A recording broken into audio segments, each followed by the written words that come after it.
Please welcome to the show our next guest. You're listening to Not So Live from Asteroid G. I'm Mike Finkelstein. With me in the booth this week, since apparently every single one of my co-hosts is sick with COVID, I have Will Bloodworth. Welcome to the booth, Will. Holla holla, I'm not sick. Someone who's not so... Well, I mean, you did have a bad batch of Chipotle earlier, so that was hit or miss there for a second. I think we're going to be okay tonight. I mean, I didn't say anything at the time, but I'm sitting there going, well, it is Chipotle.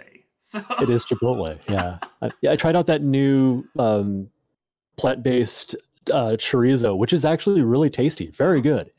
I don't know if I was ready for it. Apparently your guts were not. Apparently not. But we made it through. We're here, live, and in your head, and in your ear. And to remind my listeners, the reason why you were eating the plant-based version is because you do not eat meat. That's completely accurate. That's right. Yep, I am a full-fledged, crazy-ass vegan boy. I mean, I wasn't going to say the crazy part, but... Well, I'll just save everybody else calling me that. I mean, I don't have anything wrong with it. I personally like meat. And sure. I mean, I'm on cholesterol. When I tried to not have anything with cholesterol in it, and I was doing just like tofu and stuff, my cholesterol went up. So my body is like, no, fuck you. You just go eat what you want. Yeah. It requires a bit of balance. Yeah. Like you can get fat off a vegan diet very easily because it's going to be a little bit more carb heavy. Mm-hmm. Typically. Yeah. A little more gluten heavy. So it's something you got to be careful of. It's a trap for a lot of new vegetarians and vegans. Like, oh, you know what? Oreos are vegan. I can eat Oreos. That's awesome. The cereal's vegan. But they are vegan. That is true. Yeah, like that's great, but it doesn't make them good for you. No, it's plant lard, but that's still kind of lard. Yeah, I'm trying to remember what it is actually, but I think it's hydrogenated something or other. It's basically Crisco with sugar is what it is. It's vegetable Crisco. Yeah. Vegetable Crisco. That's what it is. Yeah. Mm-hmm. But yeah, I mean, it is also like that thing of, you know, for anyone who's like, I'm gonna do this because my doctor says my cholesterol will go down if I eat healthy. Well, if your genetics say otherwise, you know. Don't just do the vegan part, because you gotta listen to your body on that one.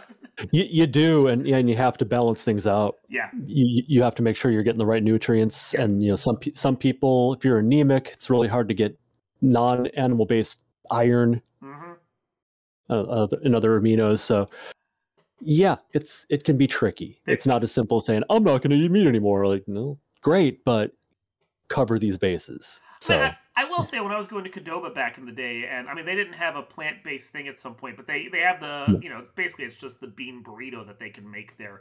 I did actually enjoy that. The beans on their own are fairly filling. Yeah. And I remember the last time I set foot in a Qdoba, it was because my stepfather, when I was visiting back in Milwaukee, where I'm from, we were going to go to Chipotle. Well, that's what I thought. Uh-huh. And I was like, yeah, that's great, because they actually have this thing called sofritas. This is of course before the chorizo, the plant-based chorizo came out.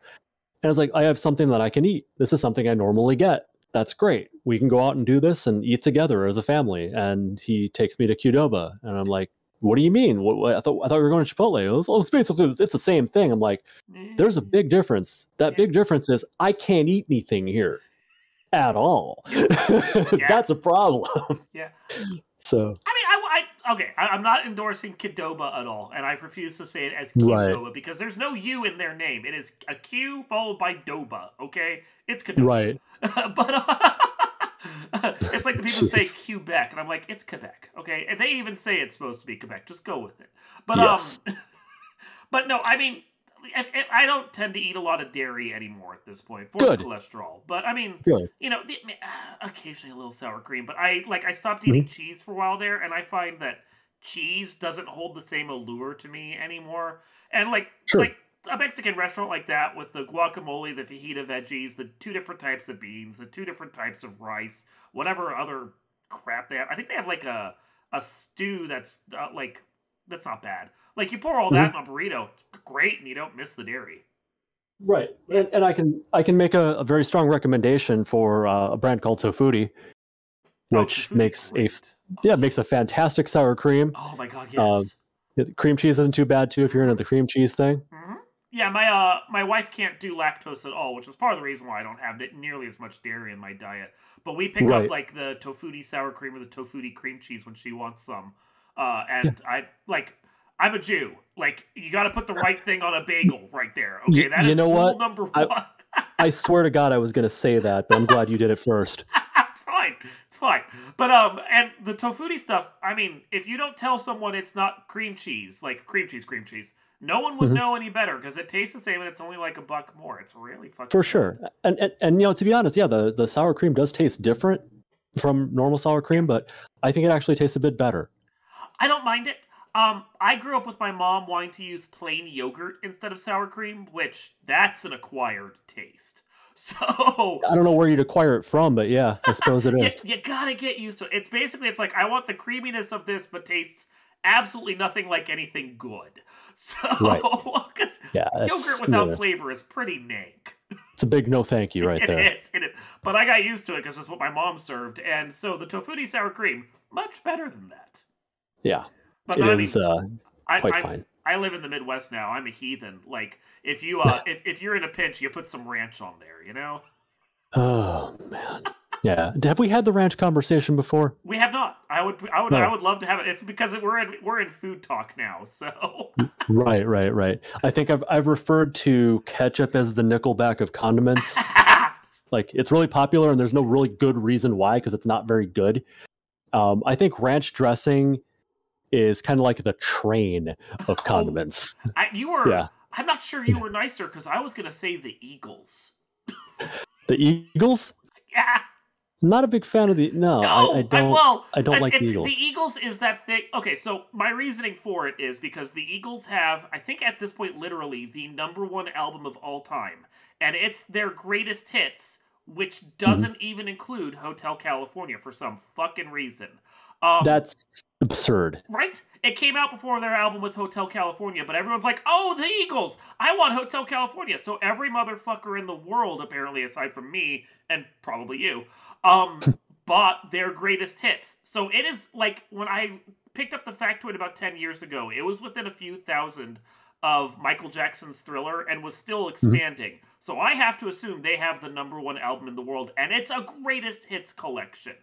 It's hardly even fair. No, it's not. I'm definitely not a fan of the. I'm not an Eagles fan. Don't like Don Henley, Mm. like at all. Really, I think he's kind of a prick. Hotel California is the only one of their songs I can stand. Oh, and then the bit of that song that was repurposed for Hitchhiker's Guide, which the name of it I can't remember, but that is actually an Eagles track. Ah, Yeah, yeah, that's I'm it. not quite sure I know what you're referring to, but Go watch the TV show or listen to the radio shows or watch the Mhm. movie where the opening title comes up and the book floats into view. The song Oh, that plays over the Hitchhiker's Guide titles, that is hmm. that particular song. It's Journey of something or other, and I can't be bothered to memorize it because fuck the Eagles. That's basically where I stand too. Yeah. Fuck the Eagles. I don't care if we're talking music or football. Fuck the Eagles. Oh no, I'm with you on that too. I lived in Pennsylvania for a little while, and Eagles fans Oh, are awful. yeah, yeah. For the most part, yeah. I've known a couple cool ones, but that's out of many. It's I want to say most of them are insufferable. Yeah, no, it's like they ate way too many cheesesteaks and are just hopped up on that big beef energy, and you're just. Ugh. They're just rowdy for all the wrong reasons. It is. It is. The Patriots fans have a riot because they win. Eagles fans have a riot because it's Tuesday. Like That's it. They're looking for an excuse to be assholes, and you know what? It's absolutely. I don't need an excuse. I'm just an asshole. I mean, Just come on. just do it. Yeah, just commit. Yeah, the Nike asshole collection. Just do it. Just be an asshole. Now, I do want to comment. I generally agree with you on Nickelback. I think everything from their second album, Silver Side Up On, is trash. However, I am a defender of their first album. Their first album came out when I was working college radio, and that one is actually really good because that was before they got famous. That was Yeah. Well, they had an album before that Did too. Yes, I'm trying to remember what the name of the band was before they started referring to themselves as Nickelback. Oh, okay. But So yeah, their pre-freshman EP or whatever it was. yeah, and it wasn't too bad. It, like by the standards of Nickelback, I mean, yeah, and I'm inclined to agree with you. I didn't mind the State. No, State's I pretty good. listened. Well, and you can, if you get the deluxe edition of the State, you get some tracks that weren't on there and some re-releases and re-recordings, which totally lines up with the thing that they had an EP before then, because they're like, here's some crap no one listened to. Let's try selling it again. Yeah, that's right. Yeah. Yeah, the Todd Howard method of selling music, I guess. Let's repackage the same thing and keep selling it over and over again. Oh, Seether did the same thing for their first album. I can't remember what the name of it is, but they put out like a deluxe edition with 5 extra tracks and 1 re-record. I'm like, I mean, this is great and all. Yeah. But... Speaking of mid or early 2000s bands that are completely forgotten about now. Oh, yeah. Oh, I work college radio. My entire collection is mid 2000s bands no one but me remembers anymore. Right. There was a band from that era that wasn't like all that stuff, that a lot of people aren't even familiar with, but that was amazing and is now defunct. And the name of that band is Fair to Midland. I've heard of them. I haven't heard their music. It's pretty good. Like it's one of those soft then heavy. Like there's piano in it. There's some violin in it occasionally. Yeah. And the lead singer has quite a bit of range.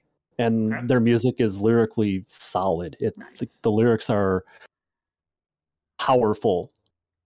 Like they're not simplistic. It's good stuff. It's not like Paul McCartney simplistic, but like the beauty's in its simplicity, dude. Kind of lyrics. It's poetic. There are 2 bands that I sit on that no one else has ever heard of, but I have their only albums because I picked them up while they were big for like 5 minutes. One is Dust for Life, which is Dust for Life. They're one of those like late 90s, early 2000s bands that came out after the grunge era, and you can tell they were like influenced by Days of the New and a couple of others, but like heavier, like second album Days of the New, not first album Days of the New, because different bands. All right, I've Googled Dust for Life. I've got them ready to listen to when we're done here. Their first album is pretty good. The one that I love the most is a different band, Isle of Q. They were a bar band out of Pennsylvania.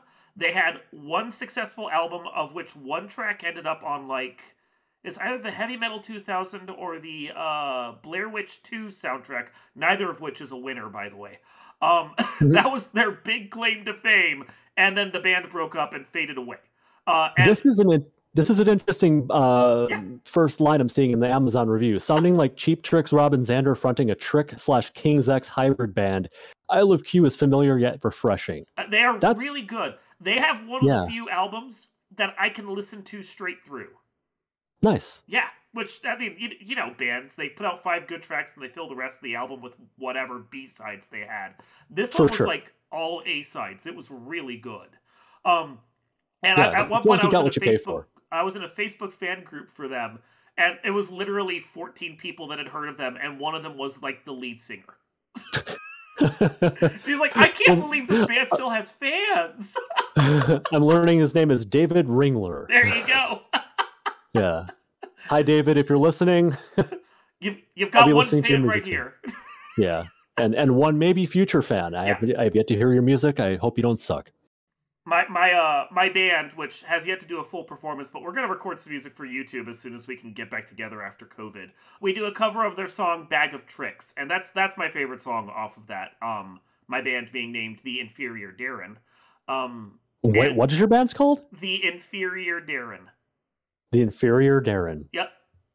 Is that a reference to the old show Bewitched? Yes, it is. Yeah, amazed I got that. Every once in a while, someone actually recognizes the band when I have to talk about it, and the ones that get it, I'm like, "You're cool." Yeah, it's like the only thing I know about that has multiple Darrens, where you're coming up with an inferior one, would be Bewitched. That'd be the second one. The second one, I think that was Dick Sargent, if I'm not mistaken. Yeah, not Dick York. No. Dick York was the good one. Then he had a back injury, I believe, and had to leave, and they got an inferior Darren. That's my band.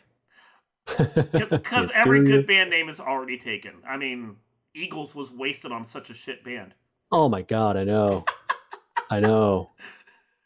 Like the band is taken. Yeah. Oh yeah. Like, yeah. I know. Like I naming was a band thinking of like after dumb ironic band names or album names or whatever I could take, and most of the really good ironic ones were there. Although I still think that the album name of Previously Untitled has yet to be taken. Previously Untitled. Previously Untitled. Oh, I guess that would work. The album has a name. Yep. You know what? It used to be that, in the age of Internet 1.0, you couldn't search for the band The and ever find them. Yeah, like before Google got a lot smarter with its search engine algorithms. You can now type in the and it'll give you the band. But back in 2001, if you did that, you're not getting anything. It's just gonna be like, did you mean literally anything else? Yeah. Well, it's probably jerks like you who pointed it out to them enough. They're like, "Well, we'll fucking fix the algorithm already." Damn. No, I have enough energy to complain about it, but not nearly enough to actually let them know. So it wasn't me. It's just a little box on the side. You just click one thing. It's like, this was not helpful. I'm like, oh, okay. This was not helpful. No. I want that button in real life for people. I know, like, right? Just press that on them. You talking to you was not helpful. Click. People come by my cubicle and tell me stuff. I'm like, this was not helpful. Really? Right. So yeah, that's my story about searching the. I just did it again, and the first result was the wiki article for the band the. Which is amazing. I will say, when I'm looking up stuff about bands, I don't go to music websites. I do go to Wikipedia. Like, I shouldn't trust it anymore, but I do. Mm-hmm. Yeah. Well, sure. I mean, I do too. standards. There's nothing wrong with trusting Wikipedia, or the idea that you shouldn't trust Wikipedia is kind of no longer as relevant as it once was. Yeah, I mean, they're a good first step. If you're writing a paper, don't just do Wikipedia. But I mean, use the references though. Yeah, well, yeah, absolutely. But it's the thing of it's good in the way that if you go to a band's website, they're just going to sell you shit and try and make you buy a t-shirt, and they're just going to talk themselves up. If you go to Wikipedia, you get every controversy they've ever had. Right. And that's what you really want to know is, wait, when did this guy mouth off about white power? Because I definitely want to know about that. How many times did the lead singer of Days of the New fire his band because he's a prima donna, hire a new band, and then fire them again? And then go into rehab for heroin addiction again. But I'm putting this out there. All the best music was written on heroin, okay? Like, you don't want the people to die, but honestly, most of the time when they get clean, like Aerosmith, for example, their music just isn't as good. Yeah, you know what? I think, cocaine, LSD, and weed have done just about as much good as heroin has for influencing good music. Mm-hmm. Like, the Beatles, I mean, come on. Not a huge fan of most of their stuff, but I will say their LSD days have a certain style to them. And it's really good. It's really fucking good. Man, I used to not appreciate Paul McCartney as a songwriter, if you believe that, because I always thought Lennon was writing better lyrics. He had more meaningful shit behind it. But I just watched the Beatles special, the one that's on Disney Plus, and I gained a new respect for Paul McCartney and his process, and his vision, and just how genius the way he constructs songs was, because he was writing melodies out of freaking thin air. Mm-hmm. He had these ideas that he's basically the quarterback of the band, and he was drawing up plays. And if I'm using a sports metaphor here, you look at someone like John Lennon being the star running back, and you've got Ringo as your He's basically like the star defensive player, like maybe your star cornerback. Oh yeah, he's a backbone. You can't do much without a drummer.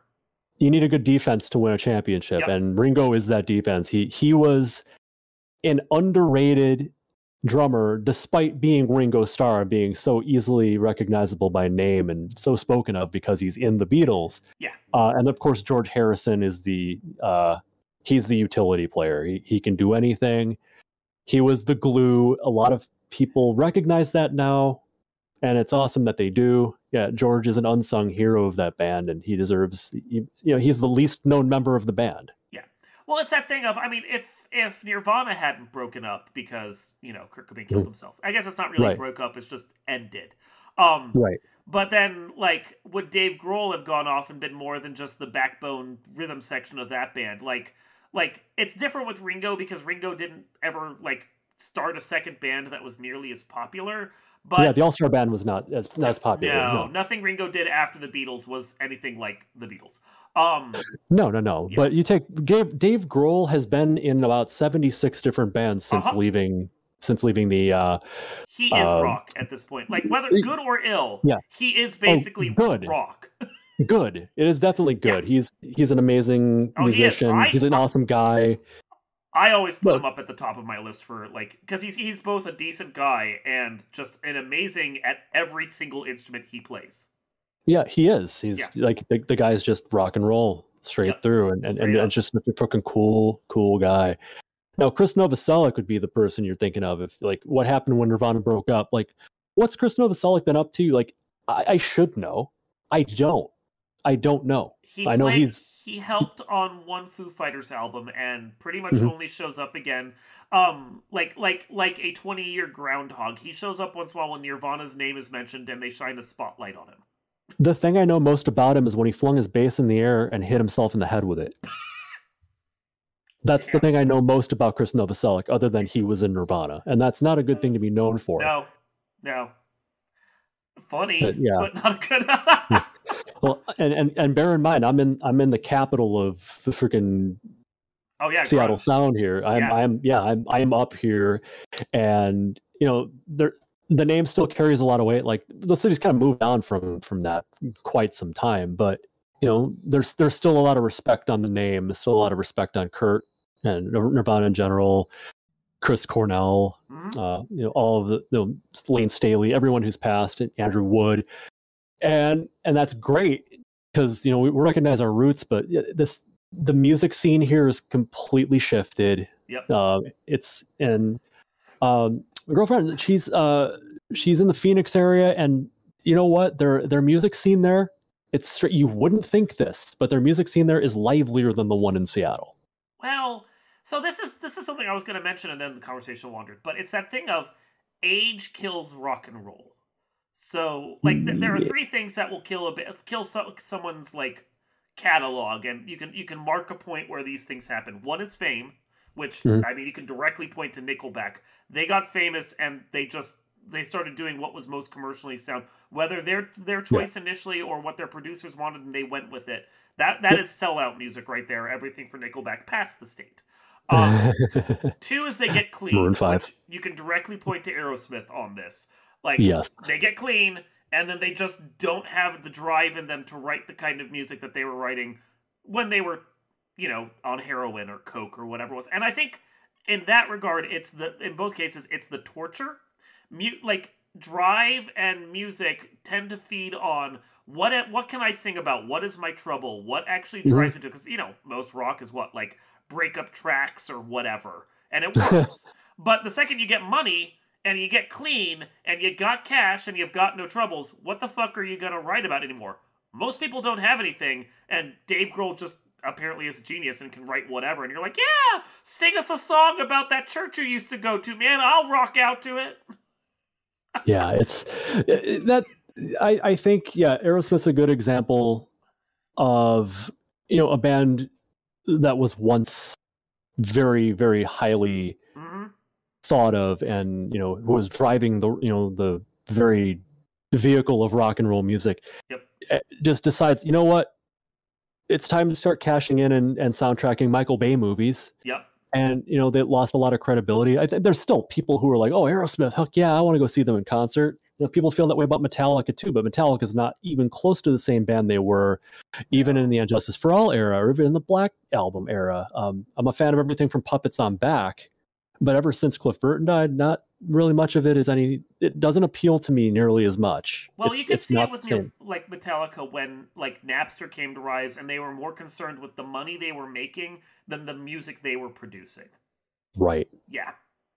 Like, that's fine. go after people about copyright. I get that, but dude, you look like corporate scum suckers now. Yeah, well, yeah, I never liked Lars. Nah. Never, ever liked Lars. Yeah. I always thought he was kind of a tool, and I was right. Speaking of, Tool's most recent album, not great. Ooh. Would you say not great? Not great. I didn't like their most recent album. Oh, there was hard disagree. Hard disagree. One track on there I jonesed on, and the rest of it was just slow and plodding versions of like 10,000 Days. Okay. I'm gonna definitely hard disagree there. Like, there's only a handful of actual like songs on there, and a lot of there's interludes or instrumental tracks and so forth, but Numa is amazing. Tempest is amazing. Fear Inoculum is amazing. Like, even Chocolate Chip Trip, which is just Danny Carey being Danny Carey, is amazing. And when I think the 13-year wait was a little longer than to say that it was worth it, but certainly it's not a disappointment to me. When I heard it the day it came out, I was like, okay, yeah, they're still Tool. They're still freaking great. They can still knock it out of the park. I can't wait, for when I turn 67 and their next album comes out, how good that's going to be. It will be that long of a wait. Like, I liked it better, and I think the 3 tracks that you listed off were the 3 that I actually liked and kept in my playlist. Sure. But that album was still better than the most recent A Perfect Circle album. Like, that one was a tedious chore. I really disconnected from. That wasn't actually a pun, but man, that's funny. I really stopped giving as much of a shit about A Perfect Circle after maybe their 3rd album. I didn't really follow up on it much, but I can say that Myrna Gnomes is amazing from front to back. It is an amazing album. Myrna Gnomes. I honestly don't know which way you're supposed to pronounce that. That's it. That's that. Yeah. I like almost all the tracks on that one I really dug. 13th Step, their second one, that's a great album as well. And then they did that compilation double pack of A-Motion and Emotive, and it was okay. Yeah. It was okay. Like, it was good, but it wasn't like A Perfect Circle's first 2 albums good. Yeah, exactly. Yeah. They came out swinging. Their roadie guy that wanted Maynard to be on his band with him, like, clearly had a couple like songs or albums worth of tracks he wanted to produce. They did it at different times with different project bands behind them. Like, one of the 2 albums had Pause of Puzzle Canton. She's amazing. That was the first great album, and her sound was missing from the next one. She was probably the person who stood out the most to me on that album, aside from Maynard. As like, when she wasn't on the second album, I'm like, well, why isn't she there? Like, she was such a cool she was such a cool element of that band. Like, you weren't getting it wasn't Justin Chancellor. It was a completely different sound that still worked with Maynard's voice and his songwriting. It was disappointing that she wasn't on that second one. I think she's a fantastic musician. The first one had a very distinctive sound to it. The second one sounded more like a Tool cover band that's tried to do their own thing. I think they were a little bit more mainstream rock. I think they were more accessible form of Tool, whereas Tool is trying their damnedest to be deep. Like, they're doing everything in their power to come off as though there's more to it than just the words and just the music. That there's, if you could keep looking deeper and deeper, you're going to find more and more.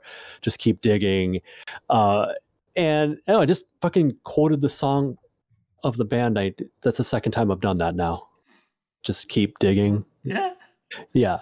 I swear this is just unintentional. It's fine with me.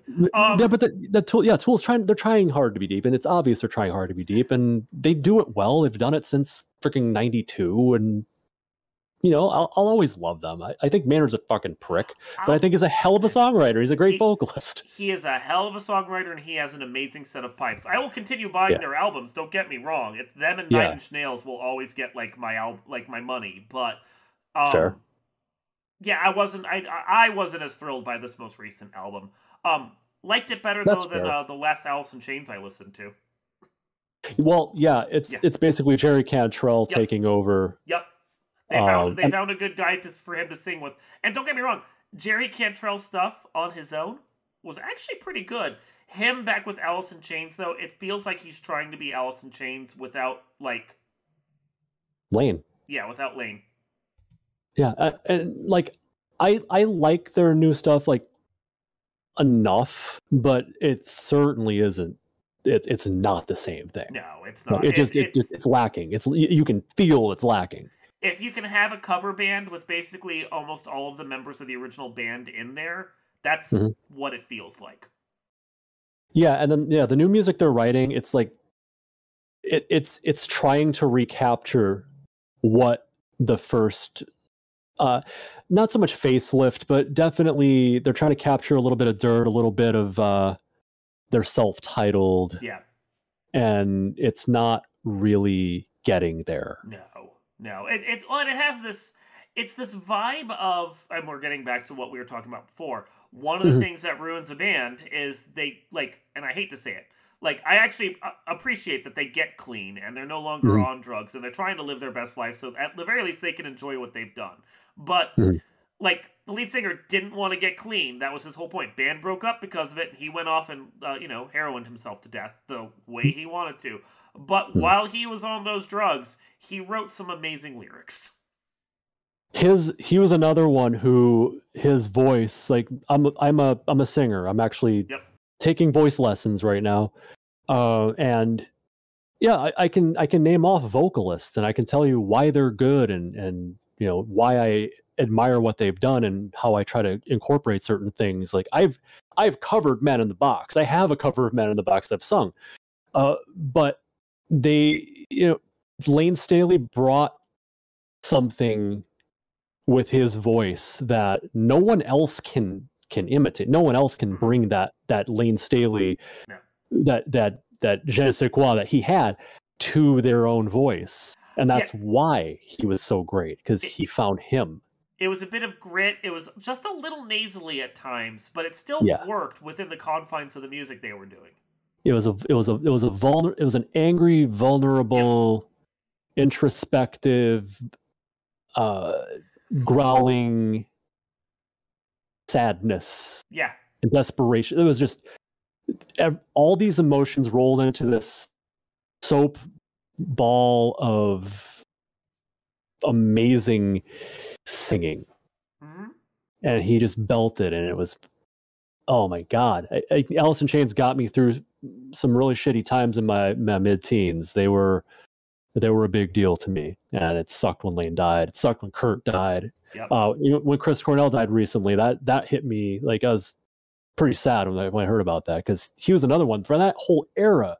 If you're talking about like just solid vocalists, Chris Cornell was amazing. He was so good when he was doing like material with a group. I watched him. I caught a solo performance of him for some concert series or another. I can't remember who opened for him, but I remember it was Chevelle, Breaking Benjamin, and Chris Cornell. And nice. Not only did Chevelle absolutely destroy that stage. Oh my God, I love Chevelle. That is a band to watch right there. They have, even like being the opening act for that, with like shitty ass stage that, and the sound equipment, you know how it is for opening acts, the sound isn't even like set up properly for them, They still fucking rocked that show. And Breaking Benjamin, some Midwestern boys, man. Those are some Midwestern boys right there. Those are really guys from Chicago. That's another amazing band I will buy every album for, because they fucking rock. Chevelle? Chevelle. Absolutely. Yeah. Breaking Benjamin, like their performance was pretty good too. They didn't have quite the energy of Chevelle, but like that was still in there when they had their first couple of albums out, and they were really like riding high on that. Some good music there. And then Chris Cornell came out, and it was just him on a stool playing, and I'm like, this has no energy, dude. You didn't bring it. He wasn't. Dude. Well, I think the problem was that the bands he's following were playing fucking hard rock. Yeah. If he was coming out there playing, soulful ballads on an acoustic guitar, it's not the right time. It's not the right audience. Like, you're Chris Cornell. That's cool. We'll give you a shot. But if you're bringing a totally different vibe and it's clashing with what everybody else has set up for you, don't expect that to work. No. He needed to be there with Audio Slave or with like the Reformed Soundgarden or something. Him on his own, It Mhm. was even with a backing band, it was not good. And I think he opened with his really sedate cover of Billie Jean, and it was just bad. Oh wow, yeah, I wouldn't open with It that. was a That's bad that's time. a that's a mid-set song, if Yeah. anything. That's yeah, The only that's person not a lead that off. can open with that was Michael Jackson, guys. Come on. Yeah, yeah, you could move the freaking crowd if you're Michael Jackson opening with Billie Exactly. Jean. Uh, You can't do it if you're Chris Cornell. he'd literally light up the stage through sheer force of will, just walking on it. It wouldn't even be an effect they planned. He'd just do it because that was what Michael Yeah, Jackson would do. and that's yeah, and we can go into great detail about why Michael Jackson is probably the greatest performer Mm-hmm. who has ever lived. He was a perfectionist. I mean, you give him credit, like good or ill again, because Mhm. like it drove him crazy in his later albums. But he was very much a perfectionist. When Thriller Mhm. blew up as big as it did, because he put in the work, he wanted Bad to be even bigger. Which, I Yes. mean, when you sell, what, 14, 16, 18 million copies the first year it's out, that's a goalpost I don't think anyone could achieve a second time. Let's just, Mhm. like, 14 times platinum is maybe a little much to aspire to on every album, dude. But Yeah, but he still managed. yeah, I mean, musically, Bad I think is the better album. It didn't have the sales Mhm. behind it, but it was musically the better album. Like, and they're both good. But Mhm. the fact that it didn't do as well drove him a little crazy, and then he really just went off the deep end. Mhm. Like mentally, you could tell. But when Yeah, he brought it hard. yeah, and It, it's just years of repressing, yep, obviously lots of so much abuse stuff. and lots of Yeah, lost childhood. I won't make any excuses for what he did or did not do or no, allegedly no, did. no, no. Obviously, if he did the things that he has been accused of doing, then Which he's a piece there's of shit. it's questionable about that with the evidence that's come out later on and all that. But Mhm. like, I mean, Right? like you don't, you also don't want to like victim blame or anything. So like, it's No, best no, no, just be no. like, this could have happened. We're not condoning that. Right? His second and third albums though were really good. Yeah, it's like we know what R. Kelly did. Oh God, We can write him off yeah, entirely without batting an eye. Like the we could have done that back when Aaliyah was with him you know at 14 years old. I'm willing to write him off entirely. I have no apprehension about it at all. no, but yeah, no, it's harder with Michael Jackson, especially when like you don't know with him like Mhm. how much of it like really happened, how much of it was him just being a completely clueless adult who's in his head still basically mentally a child because of the way there was so much Yeah, bullshit around that. yeah, Like, but ugh, it's hard to say that R. Kelly was anything less than a pedo, yeah, anything less than a freaking statutory rapist. yeah, Like if you're dating a 14-year-old, I don't even call it dating. It's not dating. it's not. You can't consent at 14, dude. Like that's Even in whatever the law Alabama says. where it's legal, you can't. No, Mm-hmm, yeah, mm-mm. no, and It's wrong. it is It's wrong. completely wrong. So, and then you take Marilyn Manson, writing him off entirely. Oh yeah. Well, okay. I'm Who, gonna be honest with you. As much as I love mid to late '90s rock, and I will own just about like every band that's there that's good.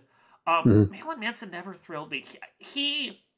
I knew a lot of people that were goth and heavy metal and were really into him, mhm. and he always struck me as a poser. Well, he was. I mean, he was in the same respect that Kiss Oh was yeah. about their image, about their brand, Oh yeah. and the feel. Marilyn Manson very much the same thing, where Kiss is a great comparison. he's selling he's selling an image, Yep. and it worked. It worked for a It long worked. time, but you go back Yeah. and you listen to his stuff and you're sitting there going, this is really empty and hollow, which honestly is Mhm. how I feel about Kiss as well. Oh, I hate Kiss. Yeah, I hate Gene Simmons especially. I think he's an absolute freaking douchebag. he is. He Yeah, really is. I'm glad we can agree. Does not represent your tribe well, man. Not at all. Not at all. I don't even remember that he's Jewish. So His given name is Chaim Witz. What do wow, you that think? is Jewish. And no, he's Yeah, terrible. So he is terrible. He's a terrible human being. He can go right to hell. Yeah. uh, but yeah, no, Yeah, Marilyn Manson, that's one of those ones where I'm sitting there going, ugh. Like you could like not only was he a poser, you could always tell he was kind of weird and sketchy to begin with. yes, But then you hear the stories and it's like, ugh. Yeah, no, yes. dude, no. We need to never. It's like with Mel Gibson. I wish Mel Gibson had stayed away. We need to never see you again. Yeah. Mel Gibson, I don't know how he still manages to pull money. Pisses me off. Like the fact that studios keep letting him have projects. Like he won an Academy Award for a film he directed a couple years ago, Hacksaw Ridge. And I'm sitting there going, okay, one, he should never have been allowed to be nominated. Two, he should not have gotten the award. And three, no studio should have let him direct the movie to begin with. No one. Mm-hmm. So, yeah, to bring up the topic of Judaism one more time here, if you think Jews run Hollywood, explain Mel Gibson getting work. Right, yeah. Okay, there you go. If the Jewish people in general really could have a secret cabal that ran the world, Mel Gibson would have been run off to Mars by now, okay? Absolutely would have been. Absolutely. Yes. And the Martians would have kicked him out too because they don't want him either. Exactly right. Oh my god. Yeah, I think that we kind of I think we're from. Where are you from originally? You're not from where you're at now. No, I'm from Virginia. Okay, yeah, I was gonna say like I'm, born and raised Midwest. Like you're in Midwest now. And our tastes are kind of in line, I think, with most stuff, especially music. So, yeah, I find that interesting. Well, mine is because I didn't. So my parents didn't really listen to music much when I grew up. So it was kind of this thing of like, what do I bond with on my own? So I bonded to game music. I love game music, and that kind of grew out into an extension of like techno and other stuff because they all have the same kind of beats, Sure. And then later in life, after I briefly flirted with pop music because that was what was popular in the early '90s. I like a friend of mine played Nine Inch Nails' The Downward Spiral for me, and that was pretty much my gateway drug. And then working at a radio station in college, rock is my other genre. For sure. No, video game music is certainly where I got into the music appreciation. Like I didn't even know I liked it, and then I realized why I liked playing Mega Man 2 as much as I did. It wasn't so much the game; it was that the music made me feel good. Jams. I loved listening to the music in the game, and I think when I finally realized that, then I started being a lot less, embarrassed about being into that kind of music. Yeah.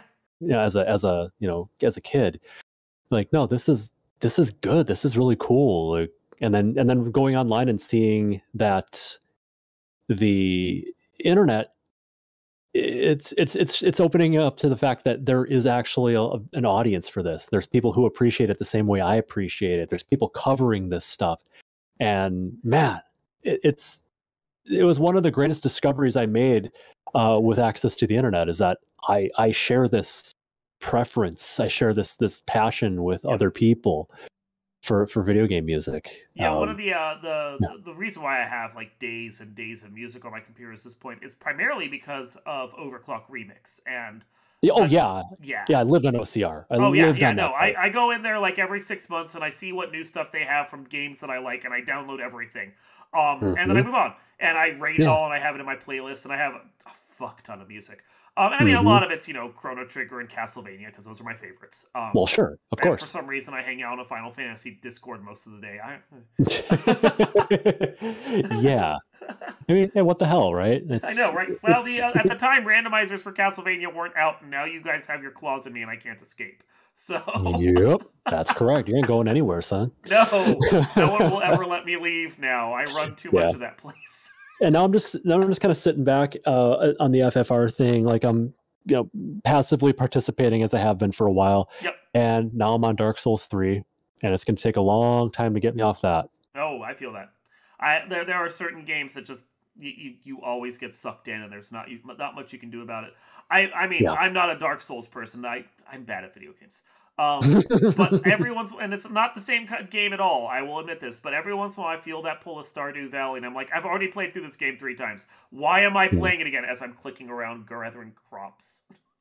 Well, it's satisfying. Like a game like that is satisfying because you can what you're getting. Like you get like the progress that you get. There's a satisfaction. There's a dopamine hit with each each task you fulfill in a game like Stardew Valley, where something like Dark Souls, the joy in it is overcoming a seemingly insurmountable fucking difficult Oh, I problem. feel you. And I think that's the joy of like a randomizer as well. It's Mhm, that like because the game changes every time you play it because of the joy of a randomizer. that's right. You get that dopamine hit every time. Yeah, sure, I'm still like playing Final Fantasy 1 on the NES, but the Right. game is different and there's a new joy of exploration. When I finally get through that damn end dungeon with the chaos that wants to nuke me twice in a row, there's satisfaction there.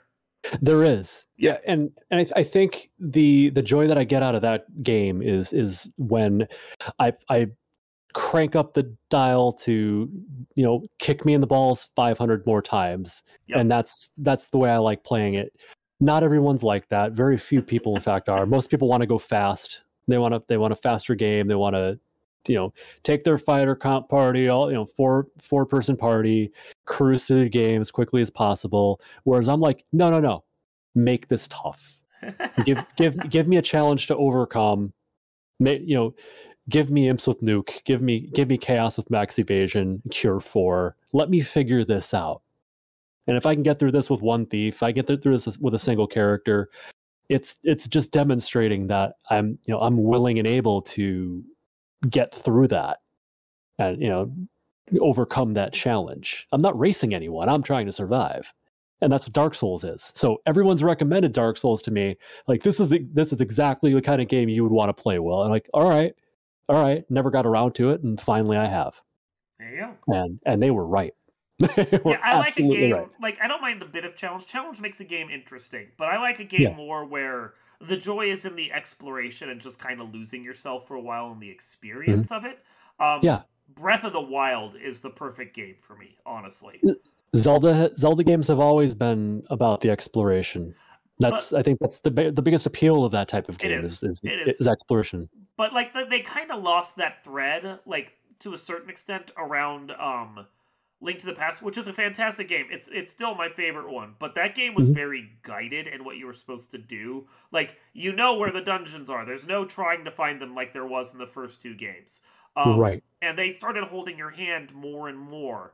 The best that you can say in Breath of the Wild is, yeah, you know where the four dungeons are, but you don't know how you're going to get there. You don't know what else is along the path. You don't know what Mhm. other secrets are around. And fuck, if you don't want to do any of it, you don't have to. I spent That's right. like the game is like, okay, so the first thing you're going to want to do now that you've gotten off this mountaintop and have the abilities to explore anywhere is you want to go over here and do this.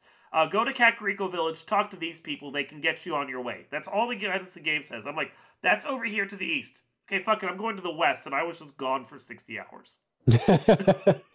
And that's the joy of it. When the Yep. game lets you do that. Yep. Oh, And that's it's like, the brilliance of that one. I know it's an open world game and it has comparable things to other ones, but that Mhm. game is so hands off that Mhm. you're just like, I could lose myself for 100 hours and I'd never even realize it. Mhm. And you can take a game like Final Fantasy where you can see the open worldness of it over the years getting more and more linear. Yep. Final Like Fantasy 13 is a straight path. that's Final Fantasy hallway. Yep. Yep.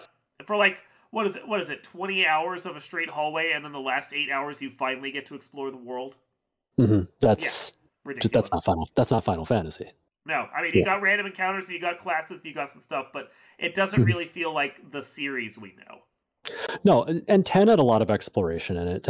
10 still allowed you to, but it was still basically a straight line. Like Yep. you were going back and forth on that line, but and you had a lot of stuff you could do. But yeah, as the series went on, it became more and more like that, more and more Yep. linear. And I don't know why, because people love that about Final Fantasy, being able to go where you want, play the game the way you want to play it to get to the same ending.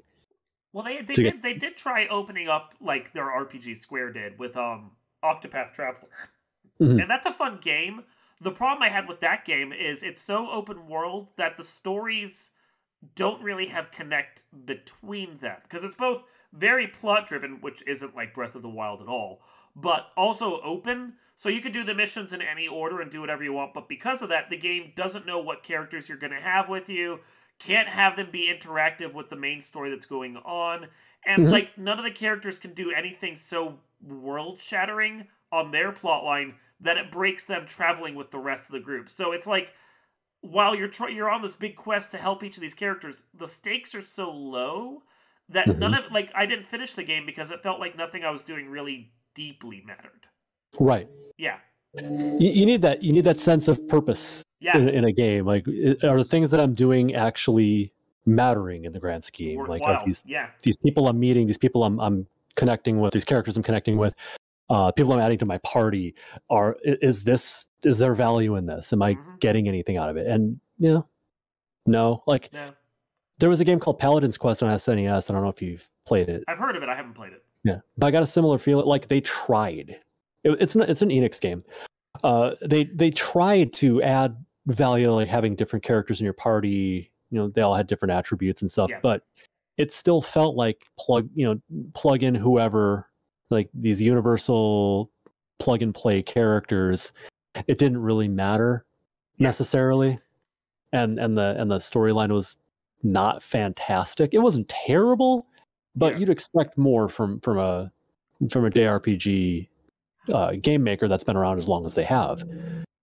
I think that's what drew me to Chrono Trigger so much, and why I didn't like Chrono Cross at all.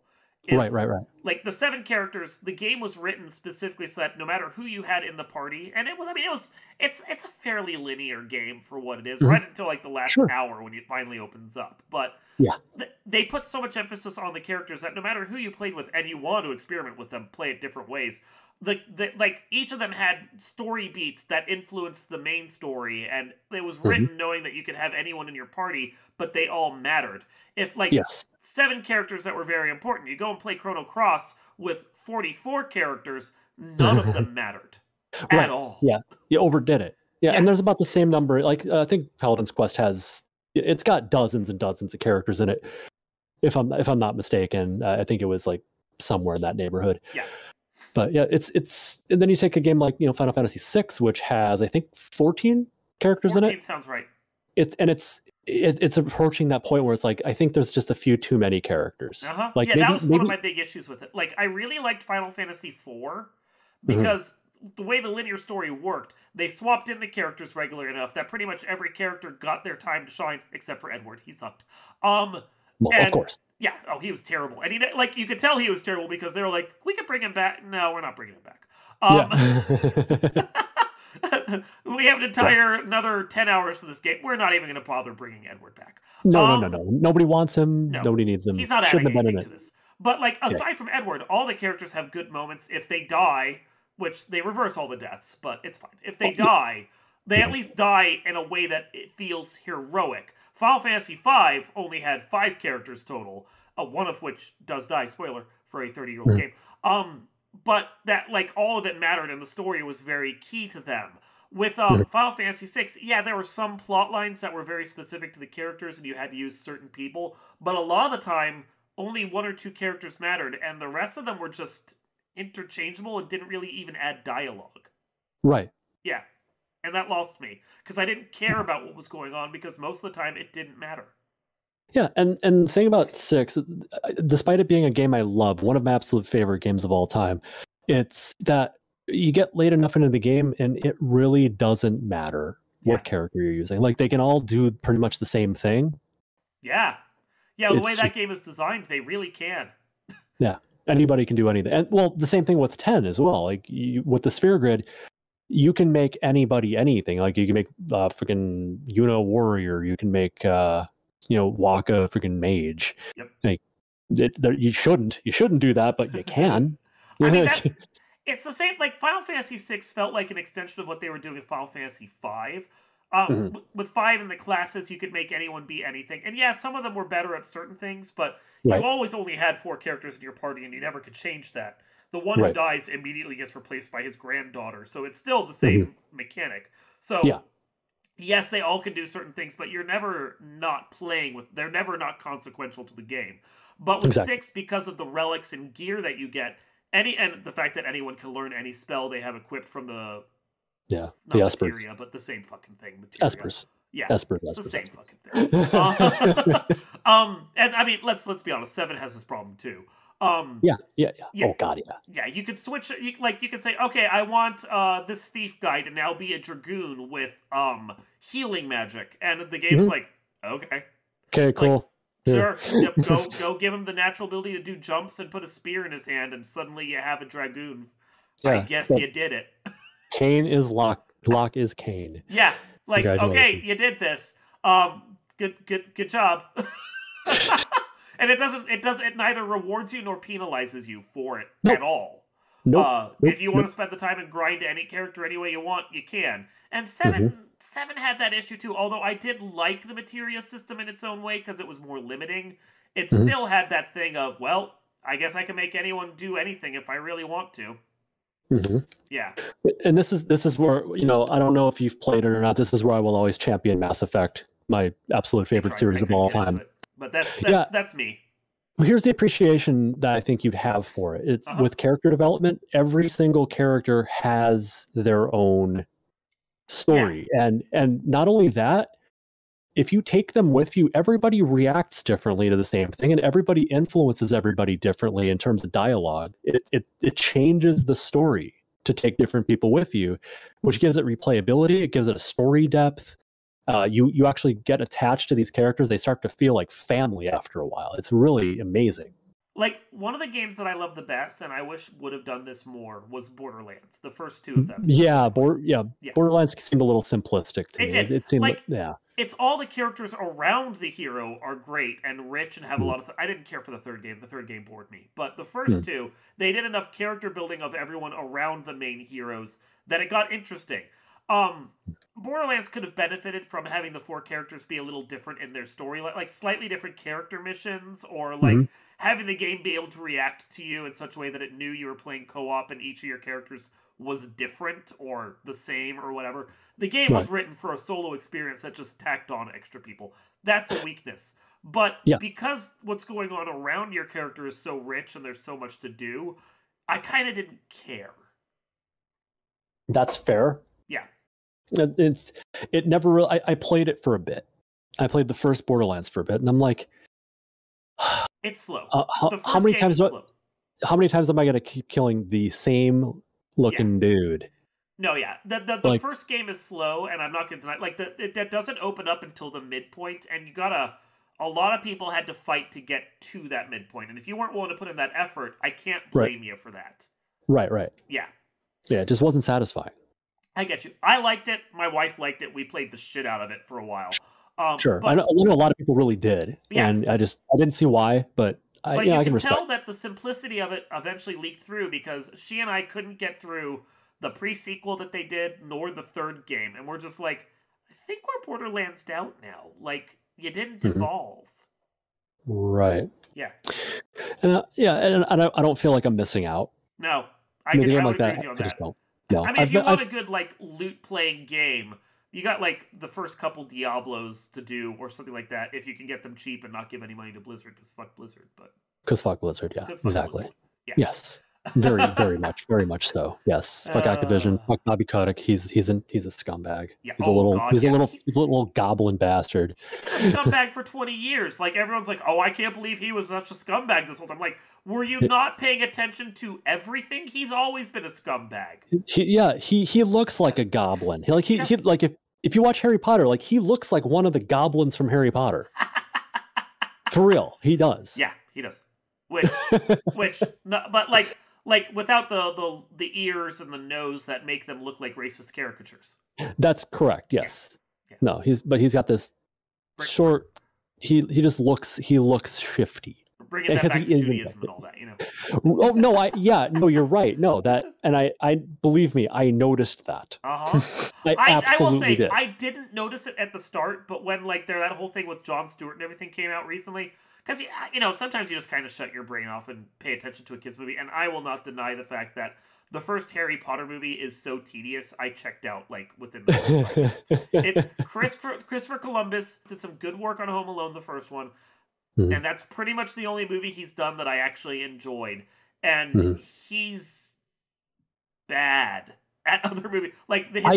His Harry Potter movies are slavish, as were his 2 Percy Jackson movies, and I just didn't like them. Oh, yeah, that's right. He did do those. I saw the first one, and I didn't care for it, which is probably why I didn't see the second one. Yeah, it was okay for what it was. The second one is trash. Okay. Yeah, no, I agree with you. I think when they got, I think it was Cuarón for Alfonso Cuarón for the third one. Oh my god, his Harry Potter is brilliant. It was really good. Oh god, it was really good. Yeah, it was like it felt like night and day to the two Christopher Columbus movies, and I was sitting there going, "Could you keep him around for all the rest of them?" He's like, "Nah, deuces, I'm good. I'm gonna go do Gravity now." They could have kept Oldman, or they could have.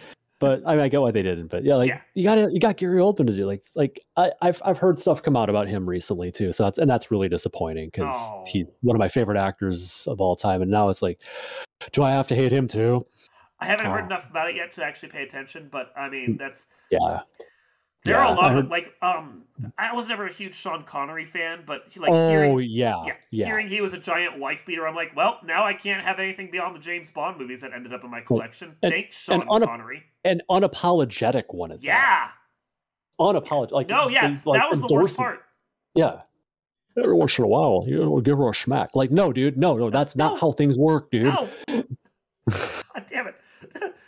He's like, oh, it's really good for the marriage. Really? Is it though? I think you're wrong. It's not good for any kind of human relationship to beat the other person. No. So yeah, and I'm glad that I think we can be two white guys going back and forth about women.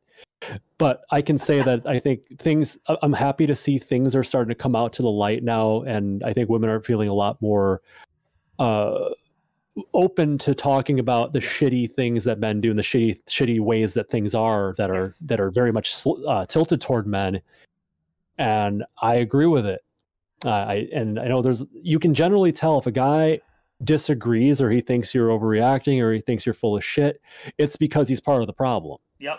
It's because they don't want that status quo to be shaken in any way. And it's like, no, well, here's the thing. It's beneficial to everybody if there actually is equal treatment. If we're not, the quote unquote superior gender, if we're not the ones who are, supposedly running everything, or not, by the way, then it's sharing that responsibility, sharing that load, lending more credence to the perspective that non-cisgendered heterosexual white men have is just going to improve literally every human condition we've got.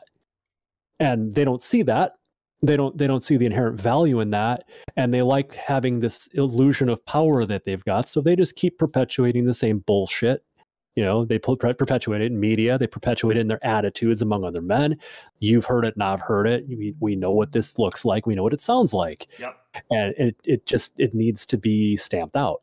And I think it's starting to be a little bit more, how do I put this? Hollywood went through it for a bit, and I'm not sure it made as big of changes as people would like, but it made some changes. The video game industry is fighting it tooth and nail now, and that's sad to see. The video game industry has been and will remain fucking sexist. It's a sausage fest, and it's so sad. I try and support indie women gamers when they put out some stuff, and if there was I have a picture with Zoe Quinn, dude. I try and do that every chance I get because you want to support those people. And I don't buy Ubisoft now. I don't buy Activision. I don't buy which is hard because the really big games are coming out from there. I'd feel dirty if it comes out of Konami that they're super. I mean, they're Japanese. They're super repressed anyway. But but yeah, I mean, I hear some crap about that. I'm like, oh my god, what does that mean for me in the Castlevania series? Well, thankfully, they haven't made anything in a while, so. Even like I said, my favorite series being Mass Effect, even that, you're going to see pandering shit. You're going to see very, very pandery, fan servicey shit. They take undershots of Miranda's ass, which is fucking pathetic. The very first time I saw it, I'm like, really? Seriously? I didn't even have as much of a militant attitude as I do now. And even then I was like, come on, dude. I mean, come on. The number of times stories came out about all the gay storylines they cut out because their weedy boy game buyers would not appreciate it. I'm like, but it doesn't matter. They're not going to play that storyline anyway. So why edit it out for that? Oh my god. Yeah, people experience the types of relationships they want to pursue. Like if you're opening that door to having, you know, like a male chef get involved with, you know, one of the male crew members, you know, romantically, it's all done really, like, really tastefully, really interestingly, and it's not just dumb bullshit. Like the characters, you can see where the connection happens, and it's really natural, really well told stories. So if they're trying to fight against that, it's because they're insecure. Mm-hmm. Yeah, and Kat's brought up the idea of that game also having like decorative women, like, you know, like the dancers in it, and you know, the Asari get used for that a lot. That's the blue race. Like they get used for that a lot, and it didn't have to. It didn't have to be that way, because there's so much, like, there's so much equality in the game, like, independent of that. Like they don't really treat men and women differently, except for that, and that bothers me. This does bring me back to, actually, to, of all things, Stardew Valley, and just the fact that, and that game has like the dating sim aspect slapped on top, because, you know, it's Harvest Moon but by a different group, basically. Right. And that's the thing I kind of appreciated there, is like you can play either gender in that game, and of the two main ones. I mean, I don't want to get into a long conversation about like all the other genders that people ascribe to, and I'm not sex versus gender. Let's just move on. Yeah, I'm not gonna do any of, like, I support all of that. I'm not like saying anything there. I mean, they use the guy and the girl symbol in the game itself, so I'm just using that. But I mean, that's one of those things that's easy to ignore or whatever, because the game then lets you apply whatever dress and hairstyle or whatever else you want to your character. So. And the game doesn't say anything to you really about it most of the time anyway. But I appreciate the fact that the characters in the town that you can woo don't react to you differently whatever gender you choose, and they have their own full storylines for you to explore whatever you do. So the game is just written from a neutral perspective for you to just explore it as you see fit.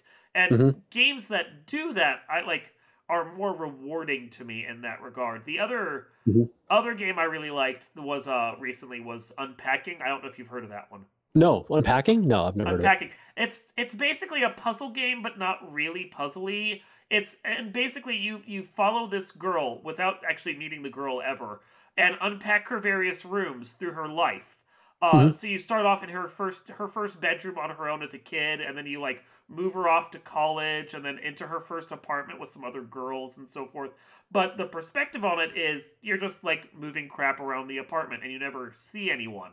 But you experience a whole story in that game just from that, and like you get to see the people she dates and other stuff, and it never takes a perspective on anything, but it does create a rewarding thing in there just by you seeing what she carries from one portion of her life to the next. Sure. Yeah, and that's really good. That's really interesting storytelling. I like that. Yeah, it was really interesting to me. So. And if you wanted to talk about like androgynous character inclusion, Undertale does this. Undertale and Deltarune. The main character is genderless. Like it doesn't matter. Like you can associate them with male. You can associate them with female, non-binary, whatever you want. Factor in. No, and the character's name in Deltarune is Chris, Kris, which is completely completely gender neutral, and that's cool because it's like take that element out. Like you can superimpose yourself onto this character any way you see fit, no matter who you are. Like even race isn't really necessarily implied with these characters. Like so it's really cool. Well, that was something I tried to do with the RPG I wrote. Was like the spot on the sheet where we have gender on it is just a blank, and you just write in whatever you want. Because I'm like, honestly, it's how you play the character that matters to the game, not like what word you write here. Yes. So that's fair. Yeah. Your RPG is a tabletop? Yeah. Right on. Cool. The shameless self-promotion. There's a game in this book available online now. I really need to go back and write the next edition of that. I just haven't. artist troubles. I got into it, and then I didn't like the art style I was doing, and because the art style is so associated to the text in my, like, the vision has to be together. If I don't drive on one, I can't do the book. So that totally makes sense. Yeah. No, you're creating a feel, you're creating a universe. You want to have everything congruent. Got to get the vibe. Yep. Yeah, exactly. Okay. We've been going for over an hour of just shooting the shit. Yeah. So we sure have. We probably should start wrapping up at this point, though. But did you have anything else you want to talk about that maybe wasn't a political soapbox to end it on? Yeah, we've managed to avoid the majority of that until I started to get into feminism and equality. That's pretty much where we went off. Oh, we went off the entertainment. End with feminism. Wow, Will. Yeah, well, yeah, we discussed a lot of media, and I think that actually plays very heavily into it when you're talking about how people are represented. Like media is about people telling stories about people, about themselves, and the way that people are characterized in media is going to imprint on society. It's going to that zeitgeist is going to imprint upon people. So it's important that when they say representation matters, it fucking does. It absolutely does, because influenceable people, which is literally anybody, in varying degrees, are going to take something from how they think society views them, and their attitudes are shaped by that. So if women grow up thinking that they need to be servile, they need to be pretty, they need to be thin, they need to be dumb, like they don't necessarily think that, but they intuitively put themselves into that mold. And it's shitty that that's what happens, but that's how easily influenced people are, especially at a younger age, especially when they're in moments of weakness. So media has that power. So it is important that there is representation, that we see strong female lead characters who are not just strong female lead characters. They are full human beings, or full people, just like a male lead character would be. Or when you're hearing music through the lens of a woman telling her story, all these things, like in video games where the lead character can be female, like these things do matter. And having that representation makes it so that it's this 7 or 8 year old girl, this 7 or 8 year old, let's say Indian girl or black girl, can pick up this game and not feel alienated. They can listen to this music and not feel alienated, feel like, I connect with this. This is speaking to me in some way. Whereas, you and I, pretty much all of culture, all of media speaks to us. We have no lack of accessible material to draw from, like all the angry rock, all even rap. Like it wasn't even for us, but we can still, like, that we can tap into that anger and still feel it, and we have that privilege. And most people who don't look like us or have lived the lives we have that. So yeah, I'm glad that things are starting to shift more, and I hope that continues. I hope that pendulum continues swinging in the same direction. All right, well, I'm gonna call it here. I'm sure you'll be on the show again next year. I hope so. Like you come around at least once a year. So about that, yeah. Yeah, about that. So yeah, we'll have you back on again until we can shoot the shit for other stuff. I mean, we totally went into this without any topic in mind, and managed to fill an hour. We've been winging it the whole time, and it's been worth it. I appreciate you letting me on and giving me some pre-flight conversation before I fly tonight.